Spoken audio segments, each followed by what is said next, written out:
J'ai peur que cette vidéo soit très longue, il faut vraiment que j'abrège un petit peu. Mais en même temps, c'est un bilan d'une année, donc c'est dur. Ça, pareil, je l'ai encore dit nulle part. Trop bizarre. Je pensais pas être émue en vous disant ça. J'apprends de mes erreurs de 2024. Tout ne s'est évidemment pas passé comme prévu et ça me donne de l'espoir. Vu qu'on n'est pas dans le monde des bisounours, c'est vraiment un des enseignements que je retiendrai de 2024, va falloir que tu te calmes. Bonjour à tous et bienvenue dans cette première vidéo de 2025. Pour être très honnête, j'aurais aimé vous poster cette vidéo en 2024, mais j'ai pris quelques jours de vacances en famille où j'ai complètement déconnecté. Et donc, je me suis dit que ça passait aussi début 2025 parce que j'avais envie de vous faire une vidéo un peu bilan de 2024 et objectif 2025, donc en soi, ça passe. Je suis pas forcément de base le genre de personne à faire des grands bilans chaque année, des mood boards pour l'année prochaine. On voit beaucoup ça sur Insta, même si je trouve ça très chouette dans l'idée. Mais je prends jamais le temps de faire ça. J'ai jamais fait de mood board de ma vie.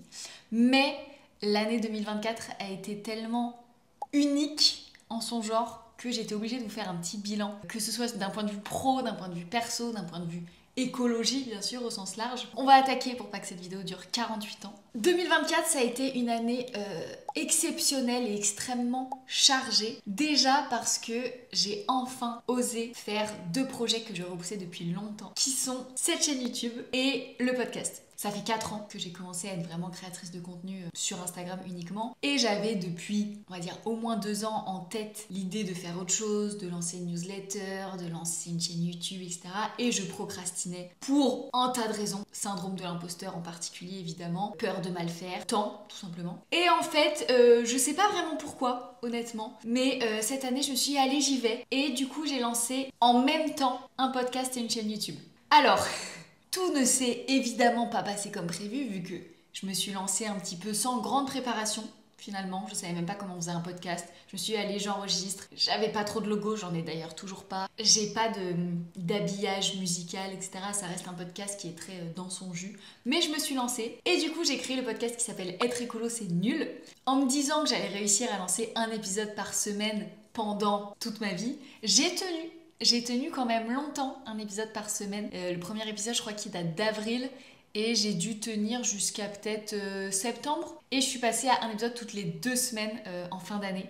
Vous allez comprendre pourquoi. Mais je suis très très fière de ce format. C'est le contenu où j'ai le plus de commentaires à la fois positifs et surtout personnels. C'est-à-dire que j'ai vraiment des personnes qui prennent le temps de venir m'écrire des longs messages sur Instagram en me faisant des retours sur les épisodes, en expliquant que c'est un format qui forcément prend plus de temps à écouter parce que moi je fais des épisodes entre 40 minutes et 1 heure.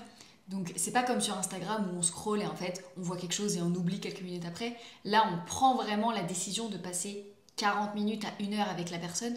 Donc forcément les idées peuvent plus facilement infuser et donc j'ai des retours de personnes qui me disent vraiment cet épisode il m'a fait réfléchir et du coup j'ai envie de changer cette habitude-là, etc. Donc j'ai l'impression que c'est vraiment un format qui a de l'impact et moi c'est ma mission numéro 1 en fait. Avoir de l'impact c'est ce qui me stimule le plus au quotidien. Il est pas parfait, il est loin d'être parfait, mais mieux vaut fait que parfait. Vraiment ça c'est une de mes citation mojo, je sais pas comment on dit, mais préférée. N'attendons pas d'avoir un produit fini qui soit incroyable pour essayer de faire des choses parce que si j'avais fait ça, je serais pas sur YouTube, j'aurais pas de podcast, je serais même pas sur Insta, honnêtement. N'attendez pas que quelque chose soit irréprochable pour le faire. N'attendez pas qu'une idée soit suffisamment avancée dans votre tête pour essayer, pour faire des choses. Et le podcast, c'est vraiment un exemple typique. Donc voilà, c'était une des grosses étapes de 2024. Je suis très contente et il continuera en 2025 évidemment. Et donc le deuxième gros projet, c'est évidemment cette chaîne YouTube. C'est vraiment un format que j'avais en tête depuis au moins 2 ans, YouTube. Mais j'osais pas. Là, c'était plus l'imposteur. Et encore une fois, j'ai fini par me lancer un peu du jour au lendemain. Faut savoir que moi, je suis bélier. Je me sers souvent de mon signe astro comme excuse pour beaucoup de choses. Mais c'est vrai que je fais un peu les choses sur un coup de tête. Alors, un coup de tête, ça fait 2 ans que j'y réfléchissais, donc c'est un coup de tête relatif. Mais un peu d'une semaine à l'autre, je me suis dit, ça y est, je vais le faire, je vais me lancer sur YouTube. J'ai tourné la première vidéo et 2 semaines après, elle était en ligne. Vraiment, c'est très rapide. Et donc évidemment, comme tous les béliers qui font des choses sur un coup de tête, après, quand ça se met en œuvre, c'est un petit peu chaotique. C'est-à-dire que YouTube, j'étais au taquet au début. Je me suis rendu compte de la charge de travail que ça représentait de faire des vidéos YouTube. Donc, j'ai pas posté pendant 2-3 mois. Je m'y suis remis récemment, j'ai encore du mal à avoir un rythme qui soit très régulier. J'avais pas anticipé vraiment la charge, notamment de montage d'une vidéo YouTube. Et vraiment, ça m'a pas mal challengée et encore une fois, C'est toujours pas parfait, on est loin d'être au top du top, mais j'apprends beaucoup.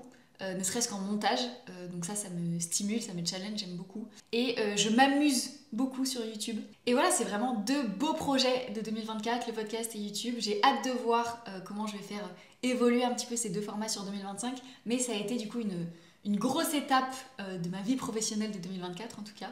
Ensuite, un autre point que je retiens de 2024, c'est que ça a été une année sans avion. Et ça, je suis vraiment trop fière et trop contente parce que j'en parle régulièrement sur Instagram notamment, mais les ordres de grandeur quand on parle d'écologie, c'est à mon sens la notion la plus importante à avoir en tête. Il faut savoir que prendre l'avion, ça peut être un geste qui nique votre empreinte carbone de l'année. Encore une fois, pour avoir quelques idées d'ordre de grandeur, un Paris-New York, c'est environ 2 tonnes. Un Paris-Tokyo, c'est environ 3 tonnes. Un Paris-Sydney, c'est environ 5 tonnes de CO2, évidemment. Pour rappel, un Français moyen, il génère environ 10 tonnes de CO2 par an. Et l'objectif, ce serait d'être à 2 tonnes pour être au niveau des accords de Paris. Donc, voilà, quand on voit que ne serait-ce qu'un aller-retour, on peut déjà être à 2, 3, 5 tonnes, c'est énorme. Donc, cette année, encore plus que les autres, le slow travel, ça a été un des sujets que j'ai vraiment voulu aborder pour montrer qu'on peut voyager sans avion, montrer qu'on peut passer de super vacances en partant en train, en vélo, etc. Et du coup, je suis très fière de ne pas avoir pris l'avion cette année. Je dis pas que je le prendrai plus de ma vie, honnêtement, parce qu'on ne sait pas de quoi l'avenir est fait. J'essaye de ne pas le prendre dans la mesure du possible. Et chaque année sans avion est une petite victoire, en tout cas. Je vous remettrai le calculateur de l'ADEME qui permet de voir le nombre de kilos ou de tonnes de CO2 générés par un trajet. C'est super intéressant parce que du coup, vous pouvez taper soit un itinéraire, par exemple Paris-Tokyo, soit juste un nombre de kilomètres. Voilà, si je fais 800 km en voiture, combien ça fait. Et ça vous indique combien ça génère. Et ça vous indique aussi les différents types de transport. Voilà, un Paris-Nice en avion, c'est combien, en train, c'est combien, en voiture, c'est combien. Et super intéressant aussi, donc je vous le mettrai en barre d'infos. J'ai peur que cette vidéo soit très longue, il faut vraiment que j'abrège un petit peu. Mais en même temps, c'est un bilan d'une année, donc c'est dur.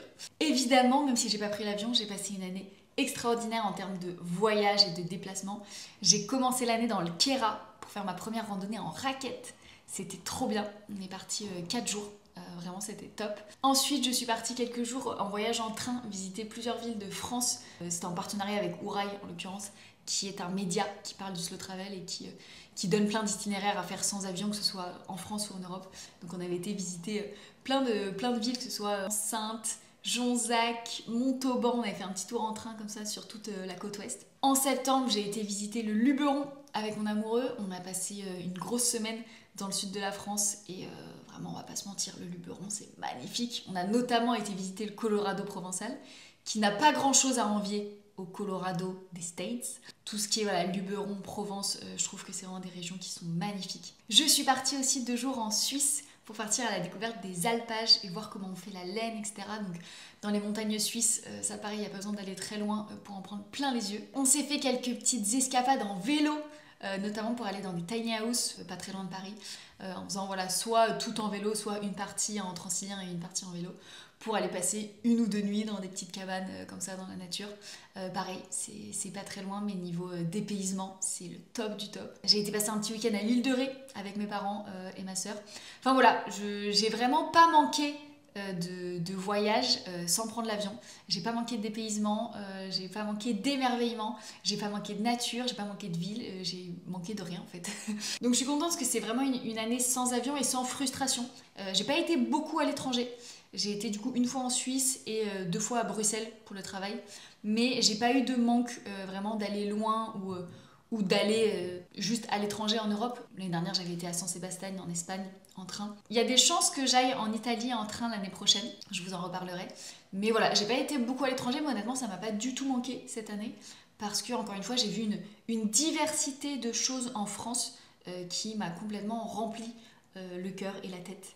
Donc ça fait un peu bisounours de dire ça, mais c'est vraiment le sentiment que j'ai. Ce qui s'est passé en 2024 d'assez unique aussi, c'est que j'ai eu 30 ans. Ça y est, c'est la décennie des adultes. C'est vraiment comme ça que je le vois. Quand tu passes au 3, c'est la décennie du mariage, des enfants, etc. Alors encore une fois, hein, chacun fait ce qu'il veut, mais dans la société, c'est la décennie où on achète une maison. C'est la décennie où un peu on fait les choses d'adultes, quoi. Donc ça m'a un petit peu stressée.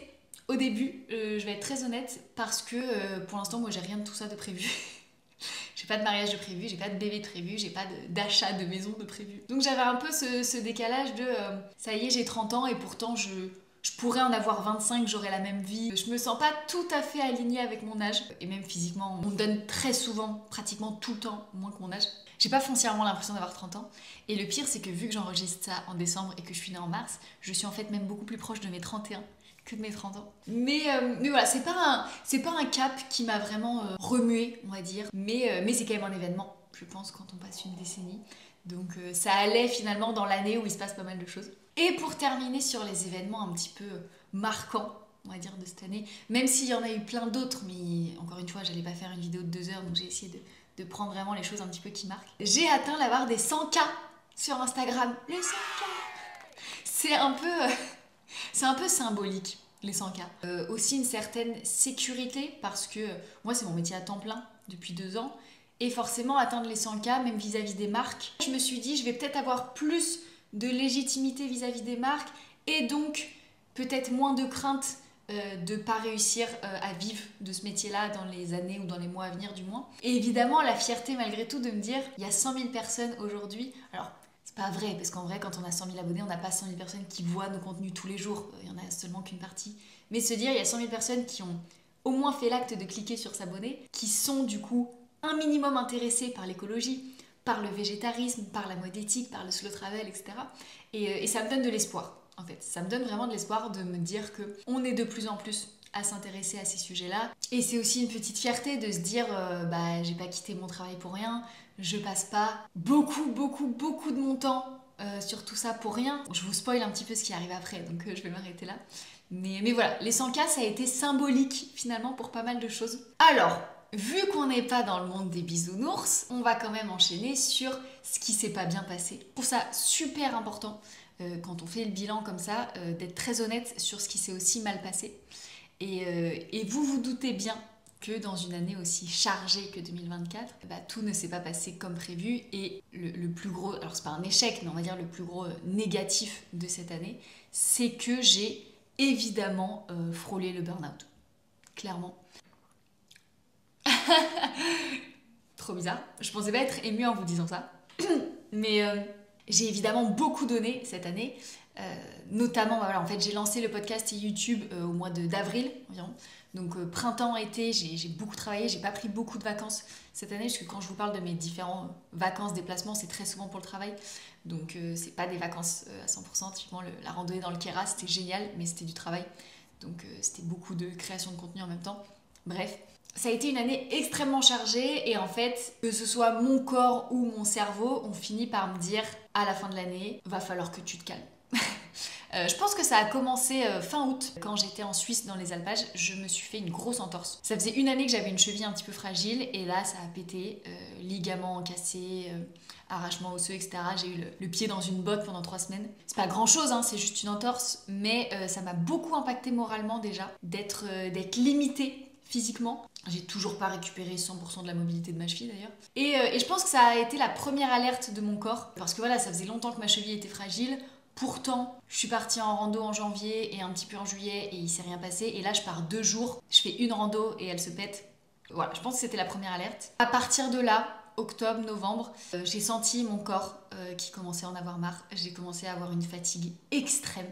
Vraiment de me sentir épuisée tout le temps. J'ai commencé à avoir plein de petits soucis. Rien de grave, mais un peu des problèmes de digestion, les cheveux très gras, vraiment beaucoup plus vite, des problèmes de peau, enfin plein de petits problèmes, pas graves, mais mis bout à bout, ça fait quand même beaucoup. Et j'ai commencé aussi évidemment à avoir des symptômes moraux, perte de créativité totale. Et quand ton métier c'est d'être créateur de contenu, c'est un peu compliqué. Perte de productivité également, baisse de morale / déprime, pour pas dire dépression. Ouais, des journées pas faciles mentalement. Et bref, tout ça mis bout à bout ont fait que j'ai senti un jour, au mois de novembre, où je me dis là, si je fais pas quelque chose, à mon avis, demain, je reste au lit pendant des semaines et des mois. Donc voilà, j'en parle, j'en ai pas trop parlé sur Instagram encore. J'en parle ici, j'en parlerai dans le podcast parce que je trouve que c'est très important de pas mettre de tabou sur tout ça. Et surtout, j'ai l'impression que c'est quelque chose qu'on est beaucoup à ressentir. Du moins, j'ai l'impression de l'avoir vu chez beaucoup de créatrices de contenu, là, en cette fin d'année. j'ai l'impression que tout le monde est au bout du Rolls.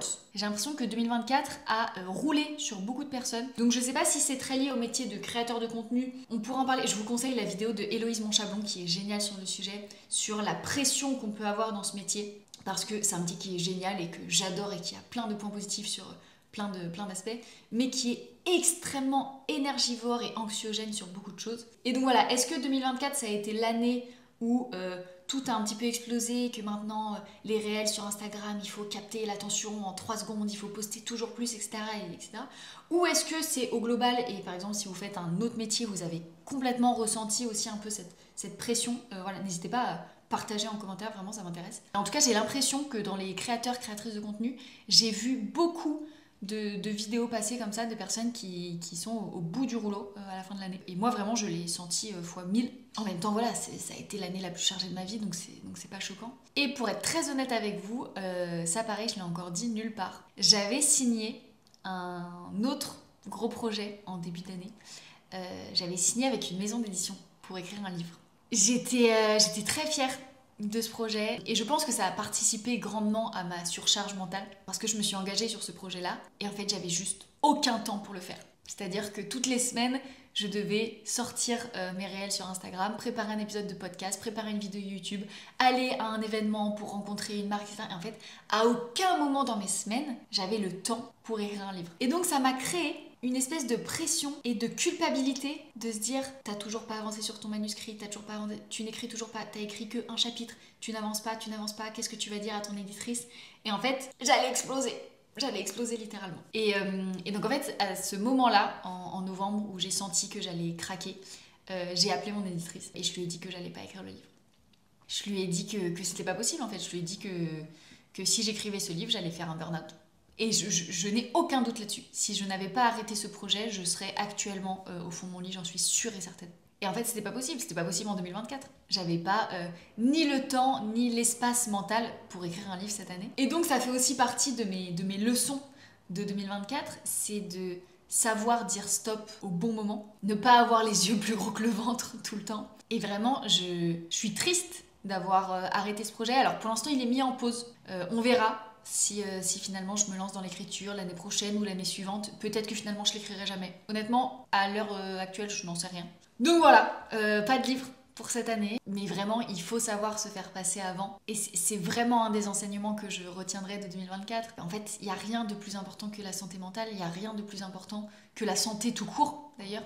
Et pour terminer sur les échecs, entre guillemets, ou du moins sur les points négatifs de cette année, en janvier, quand j'ai fait ma rando en raquette dans le Kera, pendant une après-midi, on a été visiter une chèvrerie. Je vous avais partagé tout ça sur Insta, mais bon, ça date de janvier, donc vous étiez peut-être pas là, je vous en voudrais pas. Et en fait, je vais vous la faire très courte, mais quand j'ai visité cette chèvrerie, j'ai appris comment on faisait du chèvre. Encore une fois, pour vous la faire très courte, en gros, les chèvres ont des petits chevreaux, et 90% de ces chevreaux ne vont pas rester dans l'élevage parce que on peut pas grandir à l'infini cet élevage, donc ils en gardent quelques-uns, des femelles, pour renouveler un petit peu le troupeau s'il y a des pertes, etc. Mais la plupart de ces chevreaux vont rester 4 jours dans l'exploitation avant d'être envoyés chez un engraisseur pendant 3 à 4 mois. Et ensuite être envoyés en Italie, parce qu'en France on mange pas beaucoup de viande de chevreau. Donc c'est plutôt envoyé en Italie pour qu'ils le mangent là-bas. Voilà, donc durée de vie du chevreau, 4 mois. Et en fait ça m'a fait un petit peu un électrochoc parce que sur place, j'ai donné le biberon à 2 petits chevreaux parce qu'on a eu la chance d'assister à 3 naissances en l'espace d'1 heure. On est arrivé vraiment pile au moment des naissances. Et donc j'ai donné le petit biberon, etc. J'étais là, le petit chevreau. Et en fait, j'ai compris dans mon cerveau que le petit chevreau tout mignon allait partir à l'engraisseur et à l'abattoir dans quelques mois pour que moi je puisse manger une pizza chèvre-miel. En gros, c'était ça l'idée.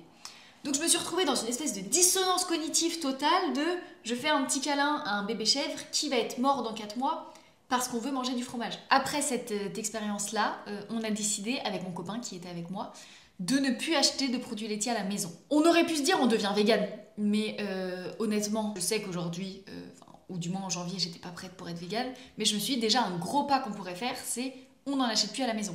Et on en mange quand on est à l'extérieur, chez des amis, ou quand on n'est pas à la maison, on en mange. J'étais super fière de cet engagement, etc. Et je m'étais dit, c'est un peu la première étape, d'arrêter d'en acheter à la maison et peut-être l'année prochaine, voilà, devenir vraiment, alors pas vegan parce qu'on mange encore des œufs pour l'instant, mais au moins ne plus manger de produits laitiers non plus à l'extérieur. Et en fait c'est dur, voilà. Je pensais pas que ce serait aussi dur. Pourtant j'ai mis longtemps à être végétarienne, j'ai mis plus de 2 ans à être végétarienne, mais là les produits laitiers en fait je ressens parfois un manque, alors que la viande ça m'a jamais trop fait ça. Et j'ai déjà acheté des produits laitiers cette année, alors très peu, mais j'ai déjà acheté notamment quelques fois des pâtes feuilletées pour faire des quiches et il y a du beurre dedans, mais en fait je ne trouve pas de pâtes feuilletées vegan autour de moi. Et je crois qu'une fois ou deux, j'ai acheté du fromage pour faire une recette. Donc c'est très peu, mais c'est quand même là. Et surtout, j'ai énormément compensé en fait en étant à l'extérieur. Et donc en fait il y a deux choses. Il y a déjà le fait que j'ai pas tenu mon engagement à 100% de pas acheter de produits laitiers à la maison, notamment avec cette histoire de pâtes feuilletées. Et il y a l'aspect de aujourd'hui, je me sens pas du tout prête à aller plus loin, alors que je m'étais dit l'année prochaine peut-être que je serai végane. Et en fait là, je me rends compte que je suis même pas prête à arrêter les produits laitiers à l'extérieur. Pour l'instant, ça me paraît trop dur. C'est un échec d'un côté, et en même temps, c'est un enseignement de ça se passe pas toujours comme on veut dans la vie. Et il y a des objectifs qui sont beaucoup plus durs à atteindre que d'autres. Quand je me suis dit que j'allais manger moins de viande et me lancer dans le végétarisme, je pensais que ça allait être plus dur que prévu et finalement ça l'a pas été tant que ça. Parce que j'ai été à mon rythme. Encore une fois, hein, j'ai commencé par le Green Monday. Je mangeais végétarien tous les lundis. Ça me paraissait déjà si dur. Petit à petit, j'ai rajouté des repas végés. Et en fait, petit à petit, j'ai enlevé jusqu'à avoir que de la viande ou du poisson une fois de temps en temps. Puis me dire, en fait, ça sert à rien d'en avoir une fois de temps en temps, autant que je sois full végétarienne. Mais en tout, ce chemin a pris plus de 2 ans. Et je me disais, vu que je suis déjà végé, enlever les produits laitiers, ça va pas non plus être beaucoup plus dur. Et en fait, ça l'est. Pour moi, encore une fois, c'est très personnel. J'en profite pour vous refaire passer le message de c'est pas une compétition. C'est ok de parfois pas atteindre ses objectifs. Je pense que la transition alimentaire, c'est une des parties les plus compliquées de la transition écologique parce que on remet en cause des habitudes qu'on a depuis des années. On est dans un pays qui est pas forcément très vegan friendly, même végé friendly honnêtement. J'ai été passer quelques jours à Rotterdam l'année dernière en train. Il y a des options véganes partout. À Berlin, pareil, il y a des options véganes partout. Mais en France, et encore, hein, j'habite à Paris, mais alors en France au global, on est un pays de gastronomie, de viande, de fromage, etc. On fait partie de la grande minorité quand on est végétarien et encore plus quand on est vegan. Donc c'est ok de pas être parfait, c'est ok de mettre du temps à atteindre ses objectifs. Bref, je m'égare un petit peu avec cette histoire de produits laitiers. On termine avec les objectifs 2025. Alors, le premier est presque l'unique, on va dire le plus important. Ça va être vraiment de prendre soin de ma santé mentale et surtout, mais c'est relativement lié, de trouver l'équilibre entre vie perso et vie professionnelle. Je pense que c'est ce qui me pose le plus de problèmes en fait aujourd'hui et à pas me faire absorber par mon métier, qui est un métier passion, qui est un métier que j'adore, mais qui du coup parfois prend le pas sur ma vie perso. Donc c'est mon objectif numéro 1. Si on rentre un peu plus dans le détail de objectifs professionnels, développer cette chaîne YouTube. Vraiment, je prends beaucoup de plaisir à être sur YouTube. Ça a mis du temps à ce que je prenne du plaisir, mais ça y est. Donc essayez d'être plus régulière. J'aimerais vraiment tenir le rythme de 2 vidéos par mois. Je pense qu'une vidéo par semaine, c'est trop présomptueux. Et également me former un peu plus sur le montage pour essayer de vous proposer des vidéos qui soient aussi agréables à regarder pour vous. Que le fond et la forme soient agréables des deux côtés. Voilà. Et évidemment, continuer le podcast et continuer Insta. Mais j'ai pas envie de me fixer des gros objectifs parce que j'ai pas envie de me mettre la pression. Et j'ai pas non plus forcément envie d'être toujours plus grande, d'avoir toujours plus d'abonnés, etc. C'est pas foncièrement une fin en soi. C'est même peut-être une crainte à un moment donné. Donc on n'en est pas là, je vous rassure. J'ai envie de trouver le juste milieu entre j'arrive à sensibiliser suffisamment de personnes, mais je peux avoir une vie aussi personnelle qui me convient. Et d'un point de vue personnel, en termes d'écologie, je pense que je suis au max de mes capacités pour beaucoup de choses, à part cette histoire de produits laitiers, vous l'avez compris. Et je sais plus si je vous en avais parlé ici ou dans le podcast, mais en gros j'avais calculé mon empreinte carbone il y a quelques semaines pour voir un petit peu où j'en étais. Je crois que j'étais autour de 4 et le site en fait à la fin vous dit ce que vous pouvez faire pour réduire votre empreinte carbone. Et moi il m'avait dit en fait au stade où vous en êtes, ce qui est le plus impactant, c'est pas tant d'aller essayer de réduire la petite empreinte carbone que vous avez et d'essayer d'être l'écolo parfait, c'est plutôt d'aller sensibiliser autour de vous pour réduire l'empreinte carbone de personnes autour de vous qui ont une empreinte beaucoup plus grosse. Et donc c'est pour ça que je vais pas forcément me focaliser sur les quelques fois dans l'année où je prends la voiture ou les produits laitiers que je mange à l'extérieur, etc. Parce que en termes d'impact, si je veux vraiment diminuer le CO2 autour de moi, c'est pas tant ça qui va avoir de l'effet, c'est plutôt d'encourager mes amis omnivores à manger moins de viande, de convaincre mes potes qui prennent beaucoup la viande de le prendre un petit peu moins, etc. Et donc c'est super intéressant, j'avais pas forcément cette notion en tête, mais de se dire à un moment donné, le plus efficace, c'est pas d'aller chercher la perfection de son côté, c'est simplement de réduire un petit peu l'empreinte carbone des autres personnes. Je vous remettrai évidemment le site pour aller calculer votre empreinte carbone si ça vous intéresse. C'est super intéressant d'avoir juste un ordre d'idée. Est-ce que vous êtes à 4 tonnes? Est-ce que vous êtes à 8 tonnes? Est-ce que vous êtes à 14 tonnes? Et surtout, la petite conclusion à la fin qui vous dit quels sont les postes d'émissions les plus importants et comment vous pouvez efficacement, rapidement baisser votre empreinte carbone avec quelques gestes du quotidien. Et d'un point de vue personnel aussi, alors évidemment, me remettre au sport, mais ça je pense que c'est la résolution de tout le monde en début d'année. Mais avec cette histoire d'entorse en septembre, j'ai quand même beaucoup ralenti depuis, même si là je peux refaire du sport maintenant avec ma fille, donc c'est vraiment juste une excuse. Mais essayer de reprendre un rythme de 2 à 3 séances par semaine, j'aimerais bien. Donc bon, on se fixe cette résolution, on verra. Mais je suis plutôt motivée. Voilà, que ce soit aller courir, que ce soit de l'escalade, que ce soit de la fitness, de la muscu. Et évidemment, prendre du temps pour moi. Et ça peut être des trucs tout bêtes. Vraiment, je me suis redécouvert une passion pour les puzzles. J'adore ça, je vous en avais montré quelques-uns pendant mes vlogs. Prendre le temps de lire.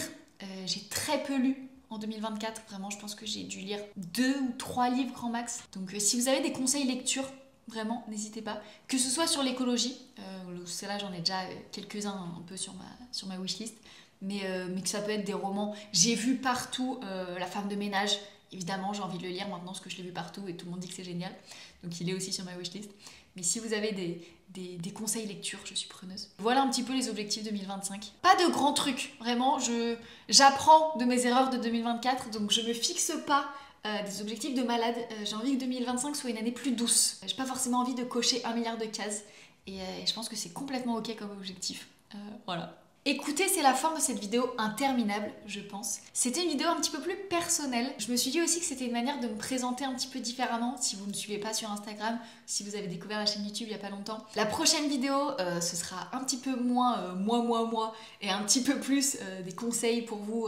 L'objectif dans tous mes contenus, c'est toujours d'apporter de la valeur. Et là, j'ai l'impression d'avoir apporté un petit peu moins, même si j'essaye toujours de vous glisser des ressources en barre d'infos.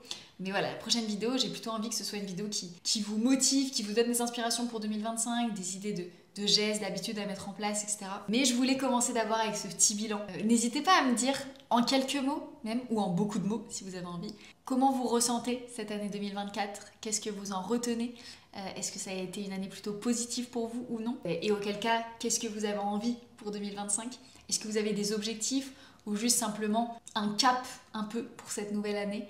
Voilà, je réponds à tous vos commentaires, je les lis vraiment avec attention. Voilà, si vous avez envie, évidemment il n'y a pas d'obligation, mais ça me fait toujours plaisir de lire vos petits commentaires. N'hésitez pas à liker la vidéo si elle vous a plu, n'hésitez pas à vous abonner si ce n'est pas encore le cas. Je vous souhaite une très belle journée ou une très belle soirée, peu importe quand vous regardez cette vidéo, et je vous dis à très vite.